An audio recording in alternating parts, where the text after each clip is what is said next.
Hello. In this video, I'm going to show you how to import pupils using a CSV file. You can also set up pupil levels and their groups using the same CSV file. So first of all, log into RM Easimaths as an administrator.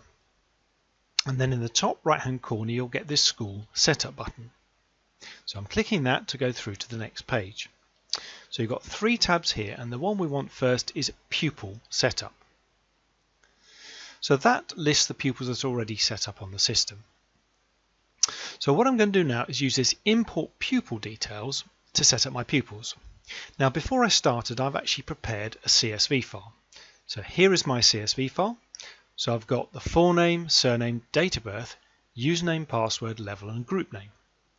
Now the minimum that you have to fill in is the full name, surname and date of birth.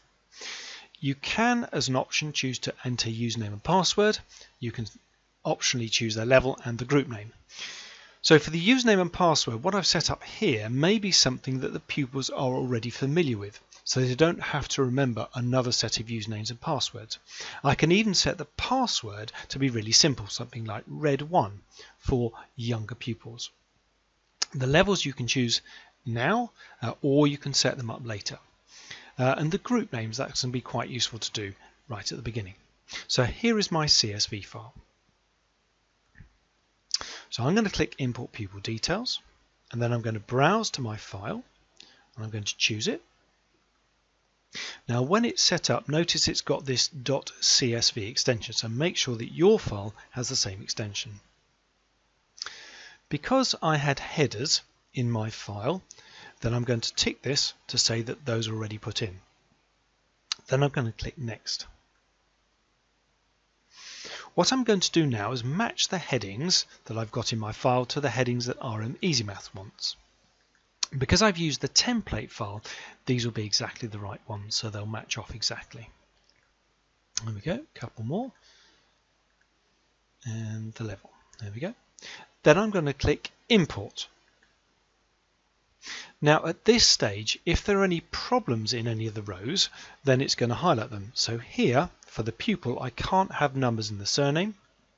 So I'm going to just change that. And once I've changed it and it's got nothing else to change, then I click Import. And that has now imported those 10 pupils. So if we look down, we can now see our pupils here at the bottom have been imported. What I'm going to do now is I'm going to use the same file to set up their groups. So I click on Group Setup and I go to Import Group Details. So I'm going to click on that. So again, go back and select our file. The first row did contain column headings, so I'm going to tick that just like last time. Click Next and then choose my username, so make sure he matches up username to username and group name to group name. And then click Import.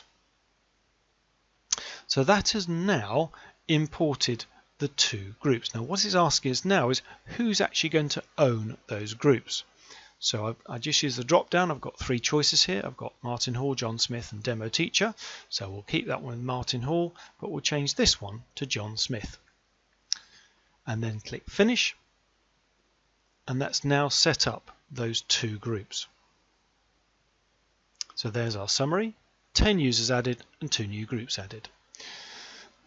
So we can see now the screen's just updated there, and we can see we've got a reception group here with 6 pupils in and a year 1 group with 4 pupils in. So if we go back to our dashboard now, then this is Mr. Hall, and we look at Mr. Hall's groups.